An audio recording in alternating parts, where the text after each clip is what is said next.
Hello and welcome. Welcome to Space Engineers on console. Specifically, my playthroughs are always on Xbox. I'm back. For the last few weeks I've had COVID again. That was not fun. But my voice is, as you can probably hear, not as it used to be. I'm still suffering a little for the after effects. However, update 1.203, the Warfare Evolution and Decorative Pack are out for Space Engineers, and I wanted to do something a bit different. I have access to a new way of recording my videos, so welcome to 1.203 and a little look at it through the eyes of the spaceengineers.com update page. I will be doing a video, as I always do, on the update and the new blocks in action and so on. But I wanted to go through this because this is a great place to go to find out all the information that you need to know on the actual update. So let's scroll down, shall we, and take a look.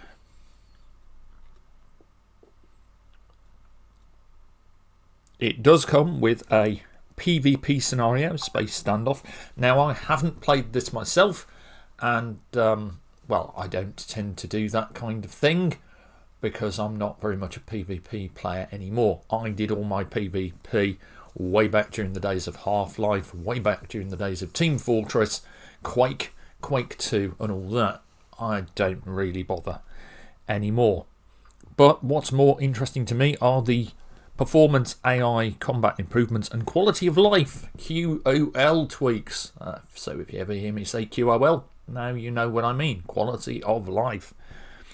So, as you can see, there's always a free update and a paid DLC. Support keen with the paid DLC. Trust me, they're always great DLCs. In this case, though, let's look there at the Warfare Evolution update. And you can see we've got some really cool things, but I'm going to go through that in more detail as I go down. And they are releasing, of course, or they have released on Steam, Xbox and PlayStation. So let's just skip past the PvP scenario. If you enjoy PvP, good on you. But I'm more interested in what's below it. The performance improvements. Now, I've played a little bit with Space Engineers since this update and the last hot fixes, and I can definitely see an improvement on the game. Faster grid updates and better memory usage in critical areas. Yes, some of my builds are loading in better, and the game is performing better. I mean, it performs very well on a Series X anyway, but here we go. What I really do like is the new third-person camera improvement for grids. Now, this is a good one. This is great because if we look at an example here, on the left is the old way it used to do things. So you'd come in, you'd dock, and it would show that. Whereas now, if you watch the right hand side, version 1.203, it stays where it should be, which is great for when you land on grids. You should see this when I do my videos. What else have we got? Well, the AI's been improved. We've had improved event controller logic. The AI defensive combat, flee away from target, is now a thing, so we can make drones run away and things like that. There has been improvement on the general AI targeting behaviour. I've spotted that with my free fire homing missiles that I was playing around with. The decoy's been improved. It seems to attract lightning a lot better now as well. If you want to see any more, just follow the link on their thing to the Grid AI guide. What I really like, though, in this new update, for rover builders especially, we can now pack blocks around the wheels more tightly. So if you look at the right hand image, before on the left, we couldn't actually put a block like that. The collision between the block and the wheel wouldn't allow us, but now we can make mud guards. So all you rover builders out there are going to be very pleased, I would imagine. Very pleased indeed. Moving down, assembler categories. Yep, that's right. Ingots, equipment, weapons and ammo have now been added to assemblers, so we can quite easily get to what we want and assemble quickly what we need. Quality of life improvements here include improved sensor detection of voxels, which is going to be very handy for people who create things that are AI driven and they sense voxels. The tooltips and UX or the spawn menu, yep, I haven't really seen that, but then again, I don't tend to spawn like that. I tend to play solo a lot and so on. New content notifications. I have seen some of the improved projectile ricochets. You can see them there. They now bounce more reliably off shadow angles. Values for different ammos can be adjusted by modders. There you go, modders. We've had some free blocks as well. We now have round armour panelling.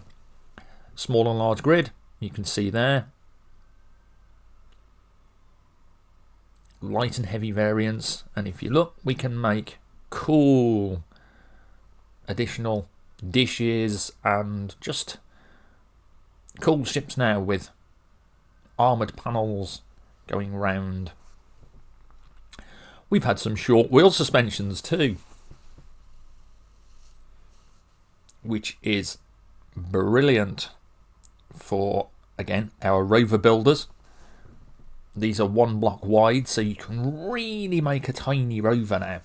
A nice little compact thing. Moving swiftly on though to my favourite thing. Flat Atmo thrusters and their fan variant designs. I love this. Absolutely going to be playing around with my drones and making little helicopter-y type things like this.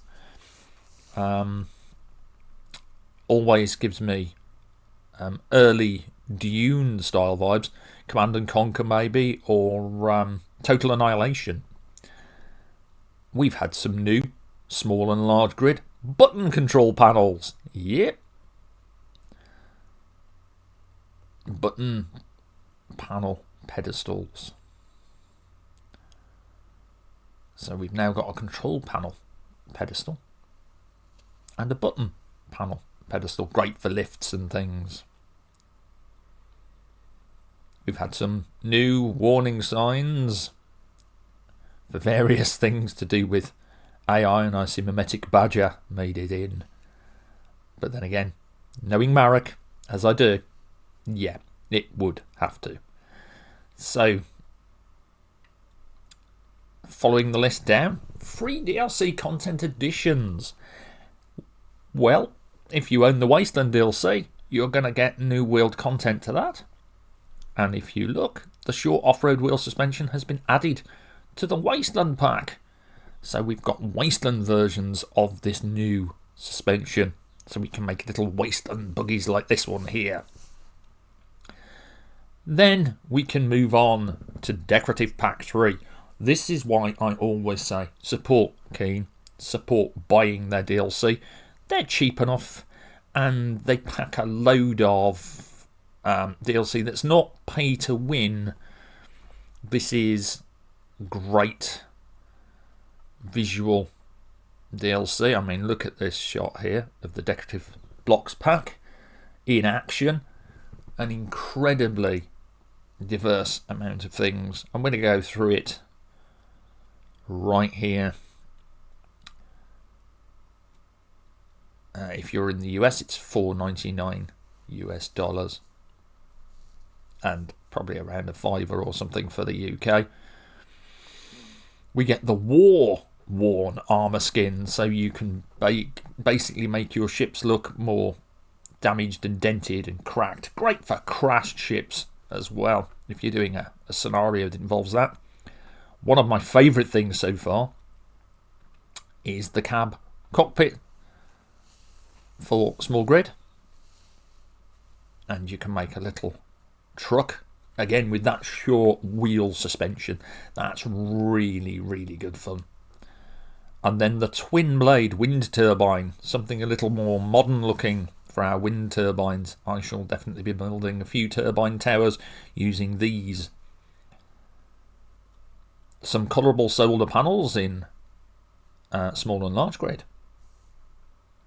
And sloped solar panels as well, which is something that we've been wanting for a while. And I do like those designs. Good for ships, actually. You could make some solar wings using these. I can't wait to see what our talented builders come up with next in that regard. The Holo LCD, small and large grid. I love this. I'm definitely going to be playing around with this one because it's great just for making no entry signs you can completely ignore. And then we have one of my other favourite styles of blocks, the inset variants of LCD screens. So you can actually have command stations and so on with LCD screens nice and flush to the wall. And the sloped variants, again good for bridges and big cockpits. And the curved LCD panels, great for doing rotating signage. Stick a rotor, stick a few of those on, make a nice rotating sign. And then a round variant for the beacon. A nice little redesign of the beacon there. Small and large grid. And moving on to inset blocks. I really like these. These are clever blocks because not only do you get the block, like the couch, but you also get a bunch of other faces that you can play around with, including the block there. You can see the plants behind. And for people like me who like to make bases with beds in, there's now an inset bed, which is going to be great because, again, we can make flush designs and we won't have that window peering out into the void. We've got some inset button panels. Very nice designs. Again, multiple faces on the block. I will be going over this in a proper video so you can see it in action. I'll do some builds, some showcase, as I always do. This is my first video back since coming down the last few weeks with COVID, and all my plans that I was going to do with like a launch video for Starfield and so on all went out the window because I wasn't very well at all. And then we have the entertainment corner, large grid, a very nice decorative block that can be used for computer screens, TV screens, you name it. It just looks cool. And maybe at some point Keen will add the ability to put up our own little videos displayed on it inside the game itself. Then there's a bookshelf, which again adds a nice little sort of level of detail. Allows you to play around more. One of my personal favourites. We can now make the Normandy a reality by having an aquarium. I really do absolutely love that. The inset kitchen, large grid, and the decorative block with kitchen theme, which makes for a better designed galley than having the stand out kitchen block. Again, works well with those blocks though. And another favourite of mine, the airtight cryo room, but it's a flush airtight cryo room, so you can stick it right at the back, out of the way, and it just looks good. Excuse me a moment. Just take a drink. And then the corner medical room, large grid. I love this as well. Nice and flush. Saves you messing about with having a medical room sticking out like a sore thumb. The half bed and the half bed open, large grid, very nice again for creating different looking spaces within your ships and headquarters. And then there's some scaffolding. You can see all the blocks here, and really great for that industrial look for the interiors of bases and ships and stations, or even like the exterior greebling on something. You could probably get away now making an Eagle from Space 1999 a lot easier, because if you remember, the top of the spine of the Eagle has that kind of scaffold look to it. Then some crates and barrels for that all-important cargo bay. And, of course, explosive barrels. I've yet to test those as part of a missile, but I will be testing those as part of a missile by attaching a few of those alongside a warhead. So that really covers the overall look at this brand new DLC and update. And I'll be going over it with a fine-tooth comb, building a few things, definitely having a crack with making some little flyers, might be even using the cab and so on. I will be looking at all that once I've recovered more from my run-in with COVID. I'll also be doing more videos involving No Man's Sky. I'll be doing more videos involving Starfield, which I've been playing quite a lot of. In fact, I'm on about 130, maybe 140 hours of Starfield now, and I've experienced only a couple of minor bugs. For the most part, it's been an absolute pleasure to play, and I've been thoroughly enjoying it.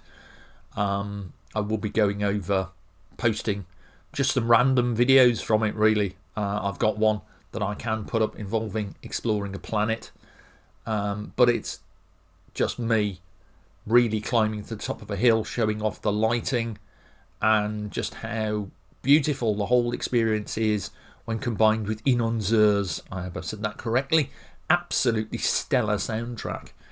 But I'll also be doing some uploads of Kira Nova's mid-game play with her own custom ship, the Vagabond, and I'm tempted to potentially customise it a little bit more from how it is now. I've had a few more ideas. That's the problem with the ship customisation. It drags you in, and I really wish I had millions and millions of credits to spend on making ships. I can spend hours on that aspect of the game alone making ships. I'll also be doing a start from the beginning again, only this time this will be a continued series, probably about 30 to 40 minutes each episode, depending on whether or not I've noticed the passage of time. But I will do a brand new character right from the start. So if you're unsure about Starfield, or you're interested in just watching something to do with Starfield, stay tuned for the adventures of Darian Wolf, Space Explorer. And also, this is just the start of Starfield's journey. This game is going to be supported for years to come, and while they haven't put a time frame on it, consoles are getting full mod support. The PC already has that kind of mod support, but it's not fully implemented yet. The PC modders are just a talented bunch, and I respect the heck out of them. Anyone who can make a mod has my respect, because as you know, content creation in any way, shape or form is quite tiring, and the feedback can be tiring as well, depending. But I will not be beating around the bush on that one. I will be looking forward to uploading a brand new channel intro as well to change the focus of the channel. I've had it over 10 years now, 11 maybe, even longer.